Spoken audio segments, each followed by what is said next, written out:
Welcome DMs and Dungeon Divers. You thought I was going to say future Dungeon Divers? Not quite. This is for the DMs. I'm going to give you a guide and tips on how to DM a beginning player. I'm Jimmy Lee, and this is Ability Check. Roll it.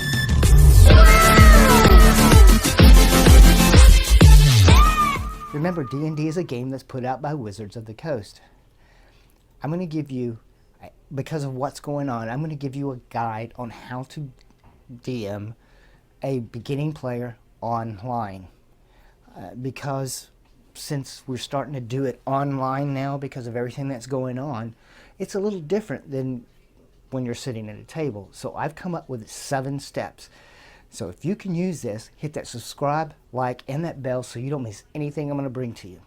Okay, step 1, patience. Patience, patience. Patience through the whole process. You're going to have to do it. As a DM, you know how to herd cats. Even with the most experienced players, sometimes to get them to go in the right direction is kind of hard. So you know what I'm talking about there. Now add a player that has no idea what's going on, doesn't know the rules or anything else, and it's going to be more difficult and trying. But that's okay. Just have patience. Step 2, start at level 1. I'm talking about starting at the beginning of the campaign. It's easier to learn if you're starting at the bottom and working upward than actually bringing in a beginner at 7th level. All of a sudden now they're going to have to learn from the top down. Like I said, it's easier if you start at the beginning and work your way up. Step 3, stick with the basic rules. I'm talking about the rules that the beginning player can get from Wizards of the Coast online. They can download it. I have a link below. Get them to download it on their PC and or their cell phone. This way they have something, because most of the beginner players, because of what's going on, cannot go out and buy the player's handbook. Don't worry about it. You really want to stick with the basic rules. Okay, it's all there. They can reference it. They can look at it even later on, or even before they start playing, so they have an idea of what's going on. But like I said, stick with the basic rules. Step 4, very easy. Assign a mentor. What I mean by that is get one of your experienced players that you know can actually handle it, or actually would even want to. Just go up and ask them if they would be a mentor for the beginning player. And what that means is that during gameplay, the beginner can actually ask questions of the mentor as he's going along, such as, I'm not too sure how to do this. How do I do this? They can ask the mentor. That way, with you and everything else, it will be a more even game flow, right? And also, it's not interrupting you, and so you have to stop and keep going, stop and go and go. It will break up the game flow. But if they can ask the mentor, then that won't, it won't happen. All right, and it also gives the beginning player thinking, well, I've got 2 people that are on my side that are willing to help me. This is going to be a lot easier. It gives them more comfort. Step 5, here it is, session 0. Okay, go ahead and have a session 0 with your experienced players. Leave the beginning player out of that one.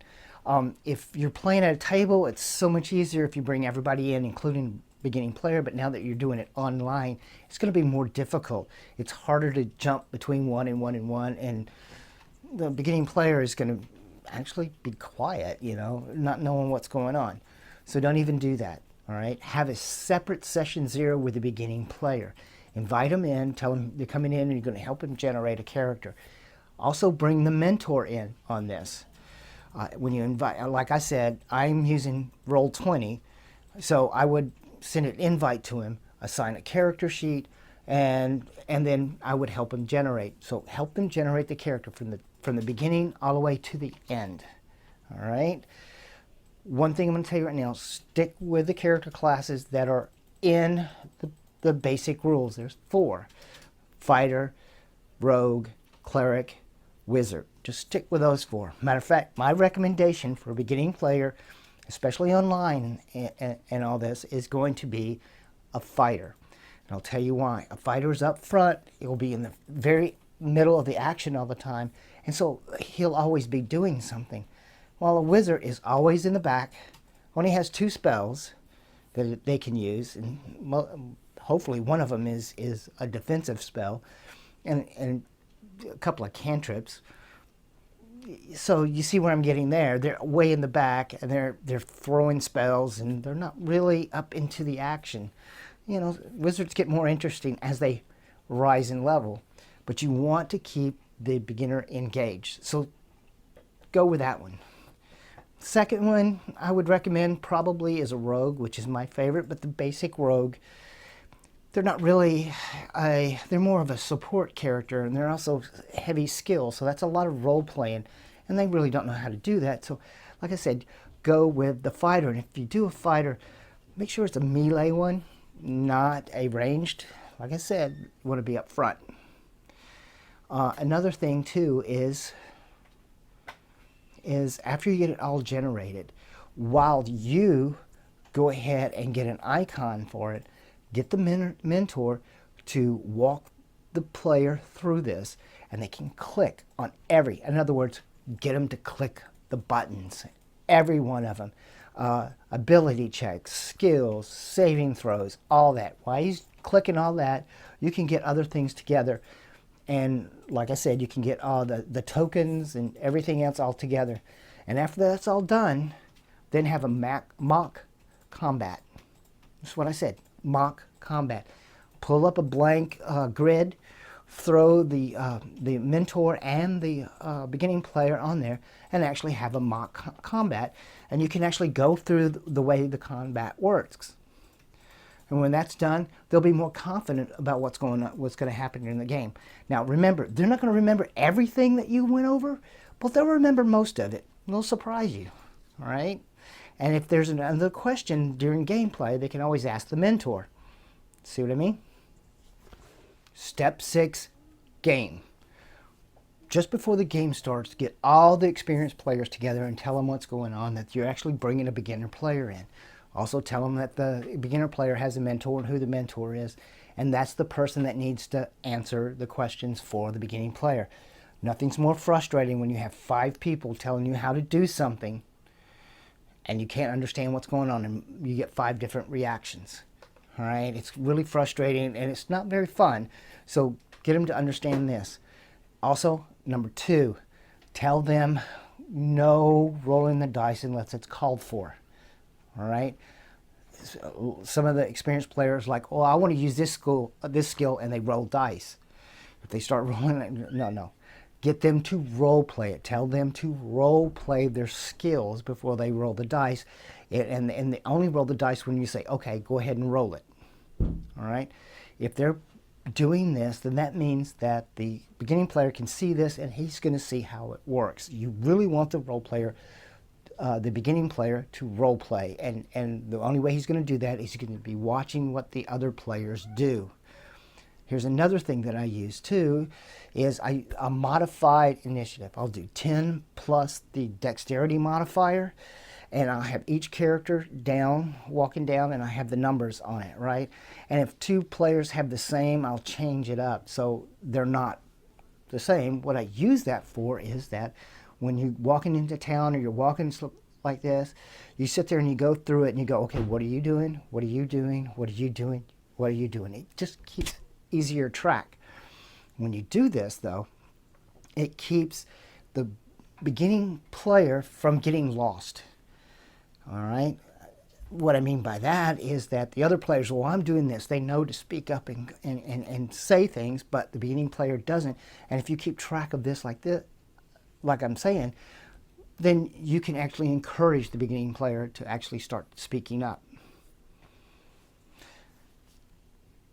Also, here's another thing too, is reward gameplay.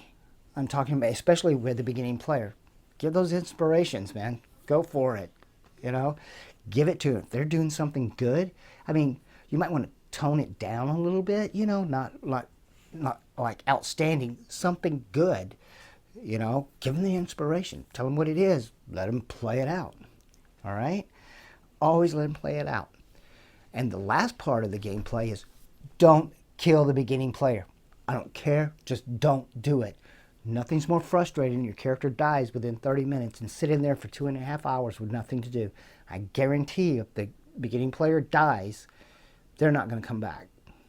And the whole idea is to get them to have fun and to come back. So don't kill the beginning player at all. Now the last one, the last step, the seventh step is post-game. Post-game is when the game is all over, ask the beginning player and the mentor to stick around. If everybody else wants to, if the other people want to stay on and listen to what's going on, that's fine. But this is just between you, the beginning player, and the mentor. And the thing is, ask the beginning player how he enjoyed the game. What did he like? And give encouragement. Matter of fact, it's good to keep little notes on the side about how well the player did. And tell him this. And he goes, oh, when you did that, that was very good. Just give him encouragement, right? And the mentor should do the same thing. Well, there's my 7 steps. So if you like that, hit that subscribe, like, and hit that bell so you don't miss anything else. And also leave a comment below about what you do for beginning players when you bring them in, because we all want to know. I'm Jimmy Lee, and this is Ability Check. Y'all come back now, you hear? Roll it.